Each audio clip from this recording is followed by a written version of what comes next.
service and 120 minutes yearly for the assistive technology consultation. So you're keeping the same service minutes? What was your speech before? I thought your speech was 60. 90 is big. 90, so now it's increased to 90, right, Mr. Wu? Yeah, it's 3 times a week for 30-minute sessions.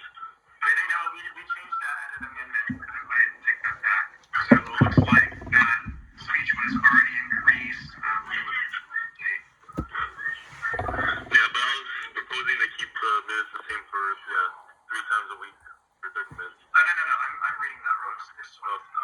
No, that's right. Okay, I'll have to double check that. But I was going to recommend it 60 to go up to 90, but it looks like that was already changed at some point between her last IEP and now. So like the last one was 90, wasn't it? Yes, it is 90. Okay, that's not okay. Go ahead. I'm gonna look into that a little more. So I mean, do you think it's wise to like not increase the service time considering that she's shown regression?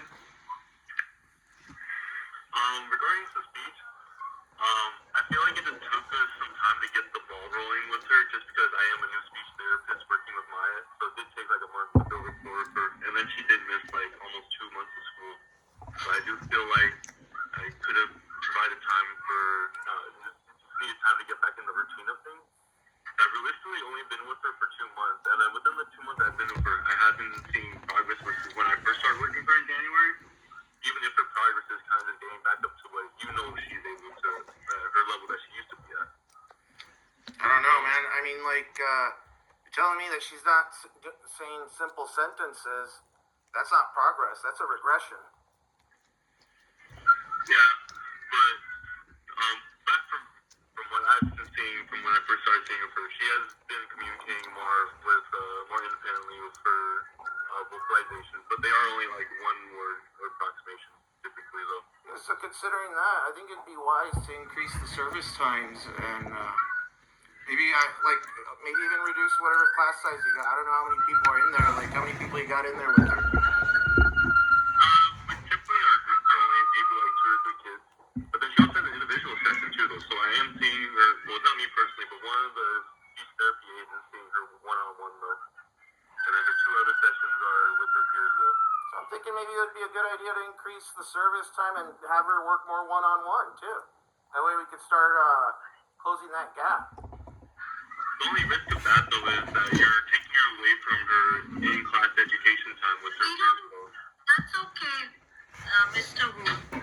Anyway, Miss Jiang is out of the class majority of the time, so does it matter? Okay, so following up on what I was saying is speech last year was originally 60 minutes twice a week, and then it looks like in June there was an amendment where it was increased to 90 minutes. I think June was like when we concluded the IEP is what it was, something like that. Okay, maybe we closed. Okay, it was written as an amendment, but I think my recollection is that's correct. Right. Okay. So she has been getting 90, which that's typically a lot of time, right? But I also do see your point that if she's not making hasn't shown a lot of progress, if you think she's going to be showing more progress, then we absolutely, should adjust the IEP somehow, some meaningful way. I think, I agree with that. I have to plug in my computer because I'm running low on battery. Sorry about that. I think, Mr. Wu, you were mentioning that the one-to-one session was just one of the 3. Yeah. I think maybe what if we start with saying that 2 of the 3 sessions are one-to-one? Okay. We just can't think of that. I think that's better, Mr. So let's add some extra time to her speech language therapy. Let's add another day. Obviously, we're gonna fight for more, So, I mean, it's so like for me, I'm of the position like give her more time and make it all one-on-one. That's where I'm gonna be at. But Well, we do want her to have some opportunity opportunities to practice what she's learning with the speech therapist. Yeah, because I am a new therapist, and then the speech therapist assistant also just started in January too. So it took Maya like another month to also get used to her too. So just with what I've been seeing, she has been making improvements. It may not be as much as you're hoping for, but we were meeting Maya where she was when she started coming consistently in January. But even then, though, she was having those emotional dysregulations that didn't really clear up until February. We didn't really start working with her for really working with her really.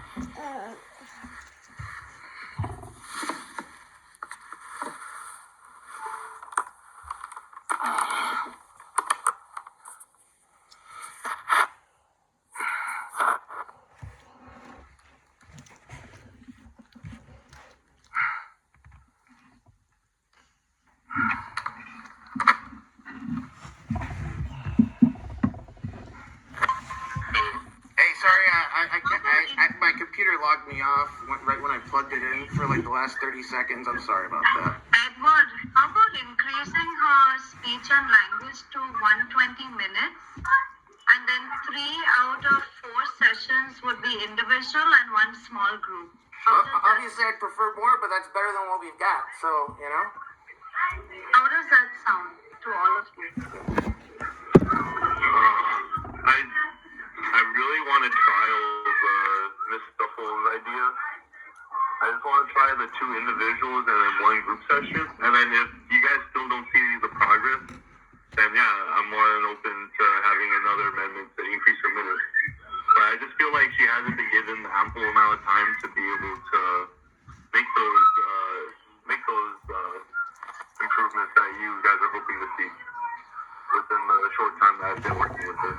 Let's see what Miss Stuffle says. If you can add more time, appreciate it. That'd be great. And I think it's needed because, Maya has a very huge gap for her age. So I would like to close that gap for her long-term welfare, yeah?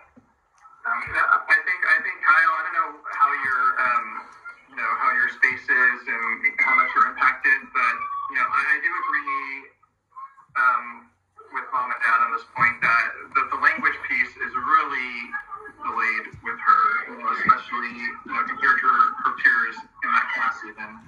And it's so important to just the foundation of the rest of her development. I just think that putting that extra time in right now would be a good bet. Of course she has her developmental delays, her knees. If that's just the pace at which she's developing her language, so be it. But I think adding that extra session to really max out the time, it is more than we typically offer to students. But I think at least between now and for next annual, I think will be a good time to really, add those extra minutes. And then, by next year, when the time in class becomes even more and more critical as the curriculum become adult set, I think that will be a better time to dial it back to 3 times a week. That's my thought. I don't want to step on your toes. I agree with Wasserman on that, yeah. Oh, thank you for the input, Mr. Rossman. I think so too, Kyle. I agree with that. And I just think we just need to solidify those 4 sessions at 30 minutes.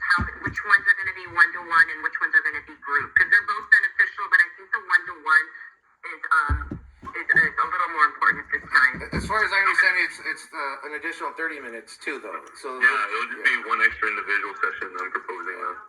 So it'll be 2 individual, 2 group. So doing like a combo of like what Stuffle says of 3 individual ones and then adding the 30. And if more, but even better, yeah? No, we're talking about 4 sessions, Mr. Ronquillo, and then right now we're deciphering if we're going to do 2 one-to-ones and then 2 groups, or 3 one-to-ones and 1 group. Do the 3-to-1, yeah. 3 1-to-1s, yeah? Kyle, what do you think about that?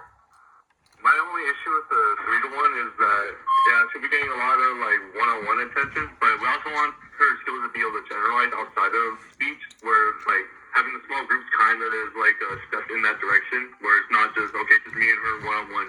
Once you get those basics down, you can start weaning her off that and then put her in a group. Yeah, But then if it was just 2 and 2, she'll be getting that practice of both. So hopefully it will help transition like naturally. Versus like the things that work on one-on-one. To me, my concern is just that the gap is so big, you know? I hear you. I understand that. But It's huge. I just feel but my whole thing is just like the whole generalization too. And she's got very little time left, too. She's about to be 7 in a few days, you know? Yeah. Yeah. I do. And, like, these are, like, the really critical years. Yeah. They're huge for language. I do agree with you on that. Yeah. So, okay. With that said, okay. I'm willing to stay. Are we able to trial it? Can we trial the 2 individual and 2 group? And then if I think, or if the team thinks that... Do the 3 and draft it, and then let's review it again, because, like, honestly, I feel like just for, like, at least the first, like, half or something, you know, like, she needs those, like, big interventions to help her, like, close that gap. Yeah. But I do want her to be able to interact with her peers, though, which is why I do want the peer... Redirect her when she's tearing the leaves. When she's tearing the leaves, redirect her to play with the kids. Then she'll get the socialization she needs, yeah? Yeah, but then that's like even another step up versus where the one-on-one sessions would be. I say you worry about her, like, learning language, and let Miss John worry about the socialization part, and Wasserman, too, you know? Yeah, I am kind of focused on the language part. And the language isn't in, like, a vacuum, though. Like, we're constantly using and learning language all the time.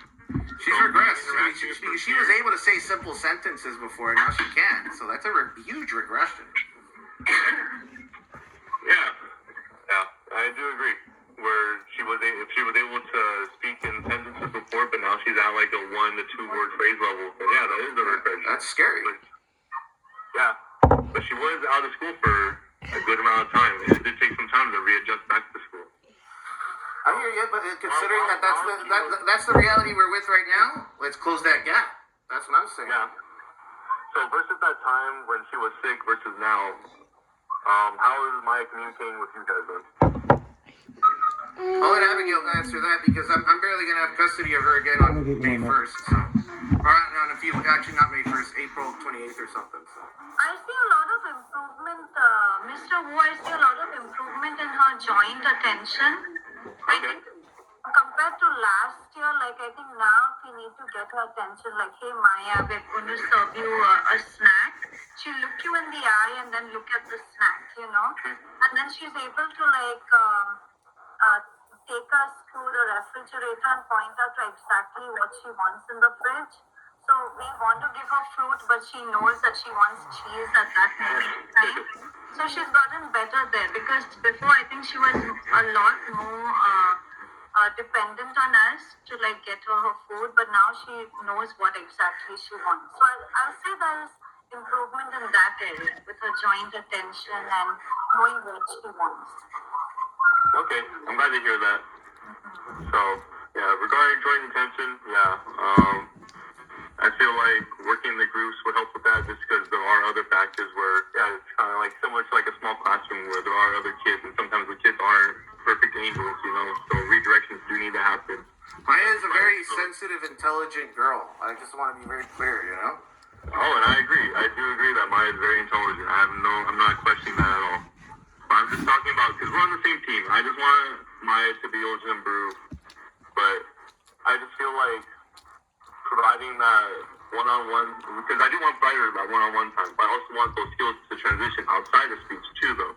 So to help with that transition, I think the small groups are a nice little step where it's a controlled environment, where it's only a handful, like maybe 1 or 2 other hand-picked students that I think get along with Maya, and so we can help transition those schools with those select few students, and then hopefully their skills will be able to transition from that, and then ideally into the classroom and then home.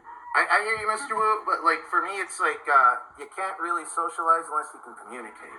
She's got to get those foundations down first. She's got to be able to say simple sentences again, or else most people aren't going to understand what she's saying. And you know, like again, like instead of tearing the leaves, redirect her to play with kids and just tell the kid, hey, play with her and be nice. You know, it's not that hard.